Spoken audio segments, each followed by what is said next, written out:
yang terpenting dari poin nafkah itu masalah kehalalan.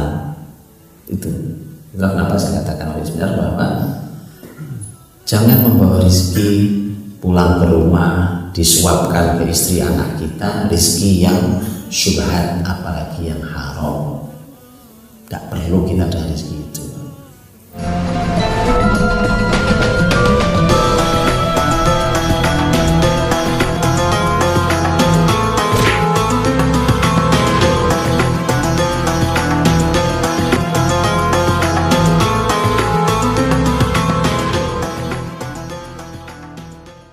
Nafkah itu, itu bahkan sudah terkandung di kata qiwamah, itu makanan. Itu dikuatkan Allah lagi di poin kedua, bima faddalallahu ba'dahum ala ba'd wa bima anfaqu min amwalihim. Dua kan? Qiwamah itu syaratnya dua tadi, diberi, harus punya kelebihan, harus nyari nafkah, menafkahkan. Makanya poin nafkah itu penting.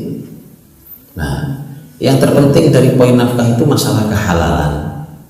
Itulah kenapa saya katakan oleh sebenarnya bahwa jangan membawa rezeki pulang ke rumah disuapkan ke istri anak kita, rezeki yang syubhat apalagi yang haram. Tidak perlu kita ada rezeki itu. Itu yang salah satu hal yang membuat didik anak susah. Rizki syubhat. Jadi gini Pak, kalau ada anak susah itu jangan juga cuma dimarahi. Bukan hanya cuma ditegur silakan dinasihati, bahkan dihukum ketika perlu dihukum. Tapi saya cuma minta, yuk kita ayah ibunya koreksi diri Pak. Ini kita ini salahnya di mana? Ngobrol berdua aja. Anak masalah itu, kita ini salahnya di mana ya? Salah satu yang harus dikoreksi masalah rizki. Rizki itu erat juga hubungannya dengan iblis. Quran bicara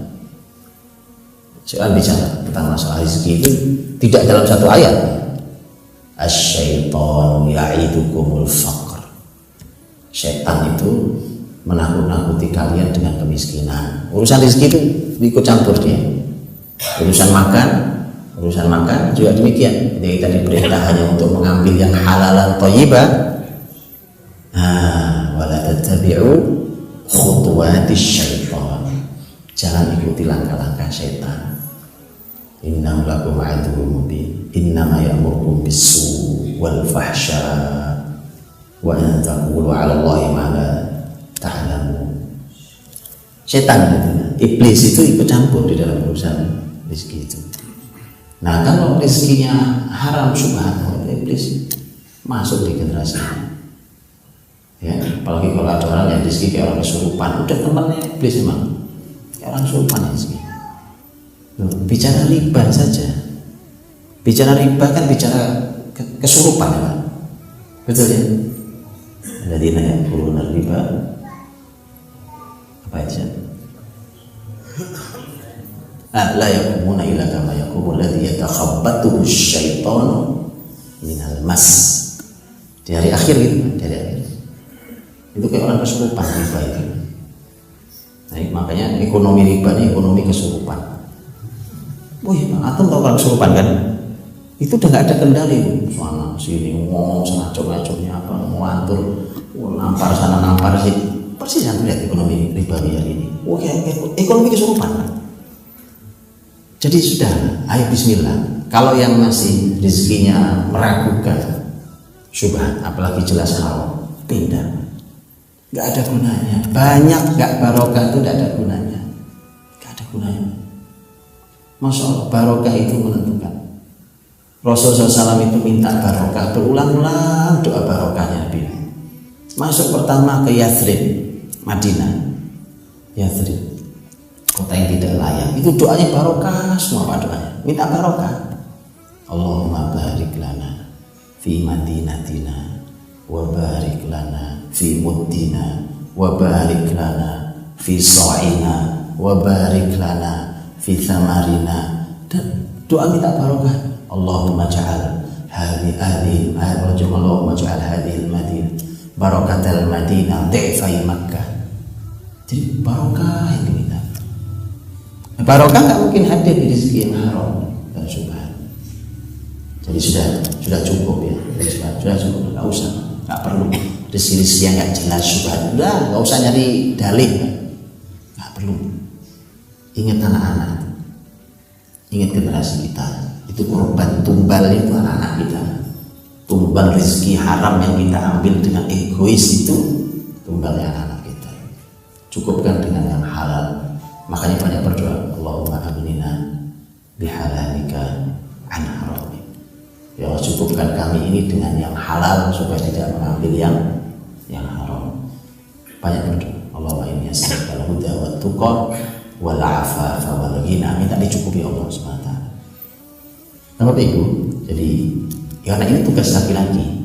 Jelas teks nas Qur'annya jelas. Makanya urusan nyari nafkahnya tolong yang benar. Ini berurutan erat dengan anak menjadi apa? Saya punya teman Pak, beliau itu kepala SMP. Itu cerita ke saya, itu kalau muridnya ada yang bandel sekali, dia yang turun tangan. Dia masya Allah orang ahli ilmu pinter. Kalau sudah gak teratasi, bapak ibunya dipanggil. Dan dia bilang, saya itu gak tega, gak segan-segan, saya tega ngomong ke orang tua, bapak ibu mohon rezekinya dihalal, yang halal. Saya bilang, itu tega amat. Dia harus gak ada pilihan saya. Anak gak bisa diatur, ini mesti masalahnya diantara rezeki itu. Itulah Pak. Bapak Ibu saya minta nih yang punya sekolahan atau yang penelitian, tolong diteliti hubungan antar rezeki penghasilan orang tuanya dengan nakalnya anak di sekolah. Betulan, ini menarik. Ini salah satu hal yang menarik, tolong diteliti. Betulan Pak. Ini masya Allah. Nanti kalau kan begini, orang hari ini itu kan bicara pakai data Pak. Kalau dikasih ayat itu suka masih belok kanan, belok kiri ya kan. Begitu ada di lompatin juga nawar. Tapi kalau pakai data orang sekarang lebih paham. Pakai data angka. Menarik Pak. Sekian persen anak yang orang tuanya kerja di pekerjaan ribawi, anaknya tingkat kenakalannya sekian skalanya gitu. Ustaz Ali ini, Ustaz Ali yang punya pesantren, biar beliau di survei dia. Anak-anak yang susah diatur gitu di survei aja orang tua itu. Ini kan demi menyelamatkan generasi ini. Kita dinasihatkan. Teliti aja pekerjaan ayahnya apa. Baik, terakhir jadi kalau yang judul tentang tuliskan pesan itu saya pernah nulis juga di Baratin Napoya, judulnya ayah tuliskan pesan. Pesan maksud saya nasihat, karena ternyata ulama dulu itu menasihati anaknya itu bisa dengan lisan, bisa dengan tulisan, bisa dengan dua-duanya. Bapak Ibu tahu Bulughul Maram ya pasti. Kitab Bulughul Maram karya Ibnu Hajar Al-Asqalani rahimahullah taala, ulama besar yang meninggal tahun 852 Hijriah. Ibnu Hajar ini yang menceritakan As-Sakhawi. Beliau mengatakan, saya pernah mendengar Ibnu Hajar ini sebenarnya nulis Bulughul Maram buat anaknya yang namanya Muhammad. Bayangkan Bulughul Maram yang jadi rujukan fikih Syafi'i, masya Allah luar biasa itu. Yang kita sampai sekarang juga ngaji nggak khatam-khatam, ya kan? Apalagi ngapal, buru-buru ngapal. 1.600 riwayat Pak. 1.600 riwayat loh. Sedikit banget dibandingkan Sahih Bukhari, Sahih Muslim kan. Ya kita lolos semua sudah, ya kan. Itu oleh Ibnu Hajar hanya ditulis untuk anaknya, hadiah untuk Muna, karya ayahnya. Ayo Pak, mulai lakukan. Ini tugas Bapak. Gak ada kata sibuk, saya Pak sibuk, memang anakmu gak penting kan. Ini aset dunia akhirat kita. Bayangkan, Bulughul Maram. Ulama juga begitu. Ini kaya. Kalau masalah nasihat banyak sekali. Ulama membuat nasihat. Abu Ammar Al-Kilai itu seorang ulama. Itu nulis nasihat buat anaknya dengan syair. Nulis nasihat anaknya pakai syair. sekian bait syair buat anaknya nasihatnya. Nyempetin itu mereka orang. Saya kasih contoh orang sibuk banget, sibuk sekali. Kenapa sibuk? Karena saat itu beliau pulang dari belajar ilmu itu kaget. Beliau ini kan belajarnya di timur.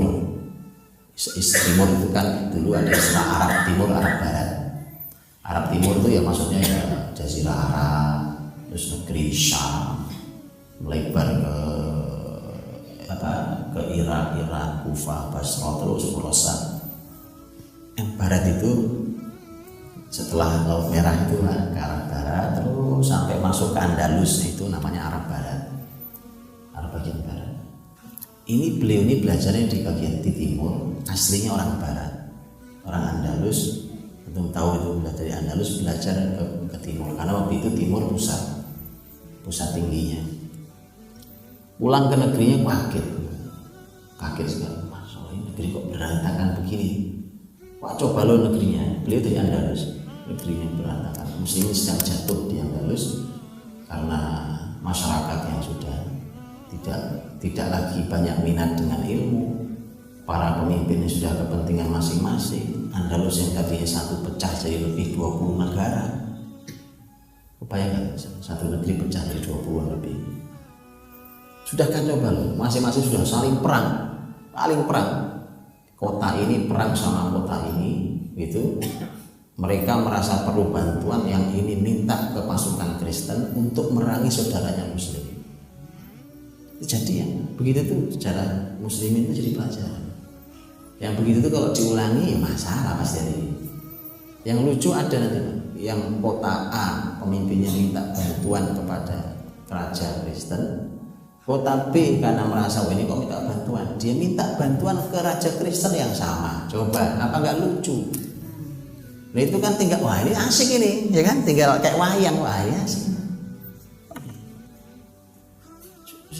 Orang tuh kalau kepentingan, buta dengan kepentingan jabatan dan harta itu sampai kayak gitu butanya. Nah beliau ini ulama ini melihatnya, Allah kok kacau begini negara. Imam Abdul Walid Al-Baji rahimahullah ta'ala namanya. Ini kesibukannya luar biasa. Beliau bertanggung jawab, ini negeri saya tanggung jawab. Karena salah satu ahli ilmu beliau baru pulang dari menuntut ilmu. Maka beliau mulai menyusun strategi sampai nanti setelah beliau punya murid banyak dan beliau meninggal nanti Andalus bisa diselamatkan.